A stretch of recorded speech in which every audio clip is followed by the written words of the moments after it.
Hey, it's Tommy Fast Cook, but I'm gonna need y'all to like, share, and subscribe to the channel. The crib, man, yeah, man. CoachDaGhost, man. New York, Brooklyn drill rapper, CoachDaGhost, who's known for his hit song, hit list. If you don't know CoachDaGhost, he was the one going back and forth with Fabio Foreign. He was a part of the Cho. You know, when Pop Smoke was running around and they was talking about the woo and shit like that, yeah, the Cho was their arch nemesis, okay? That was the block of the GDs, you feel me? Well, predominantly the GDs, all right? You know, when that whole beef was ensuing, a little bit after Pop Smoke passing away, probably like a year later, CoachDaGhost was picked up on a murder charge, all right? He was picked up, it's a kid named B-Dot, 17-year-old, was, you know, unalived, unfortunately, and two other people, you know, were shot as well. This situation happened in the morning, in the daytime, all right? So if you know these areas in New York, you know some of them are gentrified. So a lady heard the gunshots and she like ducked under her, you know, kitchen counter type of thing. She just got low, you feel me? And she's like, no way, it's the morning. Like, no one would do something so crazy in the morning, right? Little did she know, she ended up going outside and then she seen little B-Dot, you know, bleeding out on the scene, unfortunately. So fast forward to 2025, CoachDaGhost has just been found guilty, second degree, you feel me? And he's about to get sentenced, you feel me? So we're gonna see how long he gets, but you know, it's crazy, bro, how all this negativity is what gets you in the headlines. That's what gets you talked about. I'm looking at the situation with Bobby Schmurder, looking at the situation with CoachDaGhost, you feel me? And it just seems like bad news is where it's at, you feel me? Because now, I bet you, since he got found guilty, niggas is playing CoachDaGhost. Because a lot of niggas forgot about CoachDaGhost. There was a point in time when Pop Smoke was, you know, really pushing the NY drill scene to the forefront of this rap shit, where, you know, Pop Smoke, all right, let me tell y'all something. Pop Smoke was looking like Chief Keef. Real talk. You feel me? Like, Pop Smoke was doing some shit that Chief Keef was doing in Chicago, in New York. You feel me? And you know how with Chief Keef, Lil J, and Billionaire Black, and Lil Mister, even the Ops got lit? You remember that? Like, even the Ops got lit because the beef was so real, and the people wanted to know, who is Chief Keef into it with? Who is 300 into it with? Who is they Ops? You feel me? Yeah, so like CoachDaGhost, MV Kane, 22 G's, those is the Ops, you feel me?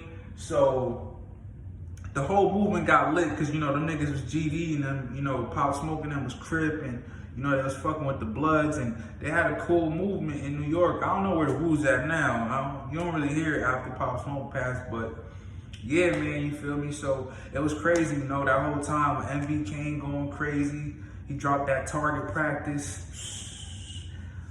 CoachDaGhost dropped the hit list. It really seemed like the GDs was going in. I ain't gonna lie to you. It seemed like the GDs, like, they were smaller, but they were way more violent. Like, that's the situation in California. You feel me? It's like, it's a bunch of Crips, but, you know, the Bloods, they get real violent. Like, the Crips be on it too, of course, but the Bloods know that they have to. When the power rules, they know that they have to set an example because they're outnumbered. So they not finna do this. You feel me? Like, they'll do that, but that's the last resort. You dig what I'm saying?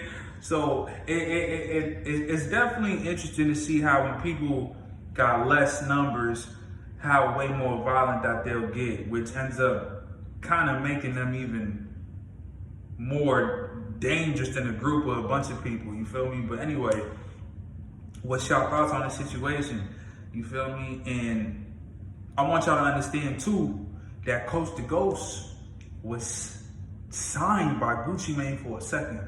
You know, when Gucci Mane, once a year, he goes and recruits artists, you feel me? Some unsigned artists, some independent artists, he gives them opportunity to, you know, rebuild his imprint. He does it every single year, right? CoachDaGhost got picked up for a second, and out of nowhere, they dropped him. You feel me?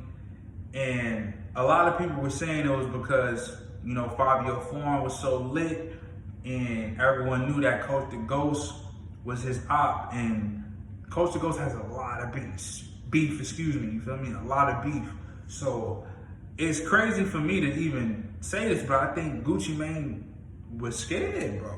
You know what I mean? Like, he just ain't want no part of it, you feel me? I don't know why, like, Gucci Mane ain't scared of nobody, but for some reason, Gucci Mane like the boogeyman. He ain't want nothing to do with the ghost, you feel me? And I'm gonna leave it at that. But, you know, when you look at Gucci Mane's history, he loves getting the savages. So I'm like, why you just get rid of Coach? You should have just kept him around. You should have kept him around, because I'm like, Pooh Shiesty in jail. Who's the other one? Hot Boy West in jail. Fujiano in jail. RP Big Scar. Hoodrich Paulo one in jail. Free Blow. Who else? And then you got, what's his name? Lil Wop. He like going through a, you know, a crisis, you feel me? He was transgender for a second, you feel me? And now they talking about he, you know, he fiended out, he shermed out. So I don't know, like, you gotta understand, Gucci Mane a real nigga, a real street nigga, let me say that. And he don't really care about that, so I'm just confused, like, what made you care about it with Coach though? You know what I mean? Like, he had to see something in Coach, or somebody told him something about Coach. Somebody told something about Coach for him to drop Coach, because if you gonna drop Coach, you should have dropped a bunch of those niggas off. Like, you ain't had no business signing Lil Wop. You dig what I'm trying to say? But hey, man, I know y'all feel me on that, but you know, that's the situation, man. We gonna see how long CoachDaGhost get. You feel me? Shit. And, you know, it might be a good time to drop a little track or something, get you some money, man. You feel me? You gonna be up in there for at least a 10-piece, man. Kill 17, bro. They know you ain't mean to get him. They know you probably wanted to get someone else. You know what I mean? But yeah, man, he was 17, man. Feel me? So yeah, make sure y'all like, share, and subscribe to the channel. The Crib.